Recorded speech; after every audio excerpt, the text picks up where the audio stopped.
홍준표 의원이 국민의힘에 복당한 뒤 일주일 동안 윤석열 전 총장을 집중 저격하고 있습니다. 한 인터뷰에서는요, 조국 일가 수사에 대해서 윤석열 전 총장이 과잉 수사를 했다 이렇게 지적을 해서 조국 전 장관이 그 내용을 공유를 하기도 했어요. 윤석열이라는 그 산을 넘기 위해서는 뭐든지 하겠다 뭐 이런 의지일까요? 아니면 말씀하신 대로 정말 합리적인 말씀을 하신 걸까요? 근데 제가 그 인터뷰 워딩을 보면 네. 워딩이 실제 이렇게 말합니다. 검찰이 보통 가족 수사를 할 때는 가족 중에 대표만 수사한다. 윤 전 총장은 과잉 수사를 했다. 집요하게 조국 동생을 구속하고 오촌 조카 구속에 딸 문제도 건드렸다. 심하게 했지. 목표가 조국 퇴진이니까 이후 이게 정치 사건이 돼버렸다. 이게 사실은 보편적인 국민 정서거든요. 이 문제 요 워딩에서만 보면 이례적인 겁니다. 저희가 볼 때 국민의힘에서 이렇게 나온 목소리는 이례적인 거기 때문에 사실 굉장히 주목해서 보고 있습니다. 이 문제에. 이번에 와서 하는 걸 보면 저는 이제 사적으로 한 두 차례 만났어요, 우연히. 근데 이제 그때 두 가지 얘기를 들었는데 하나는 윤석열 전 총장에 대해서 정말 아주 무시하더라고요. 뭐라고 했는데요? 아이, 그건 나한테 상대가 안 돼. 그런 답을 기다렸는데 딱 그렇게 얘기를 해요.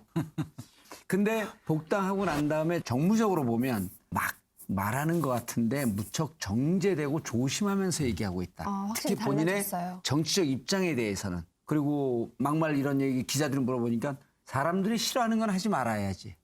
이렇게 답변한 적이 있거든요.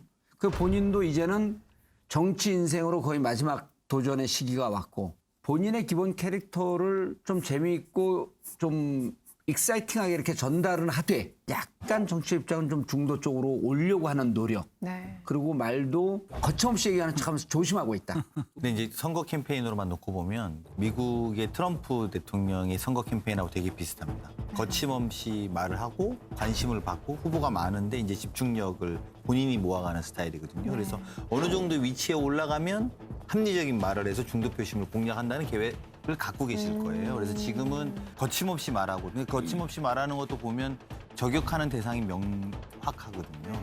야권의 1위 후보인 윤석열 후보를 명확하게 공격합니다. 그래서 심지어 당신도 수사받아라는 식의 논리를 만들면서 이 공격 전선을 명확하게 하는, 저는 그런 거는 굉장히 정말 노련한 정치인의 전략을 쭉 이렇게 수순대로 밟고 있는 거 아닌가 생각이 듭니다. 갑자기 민주당 쪽에서 지지가 훨씬 높아졌어요. 열린민주당 쪽에서 제일 높습니다.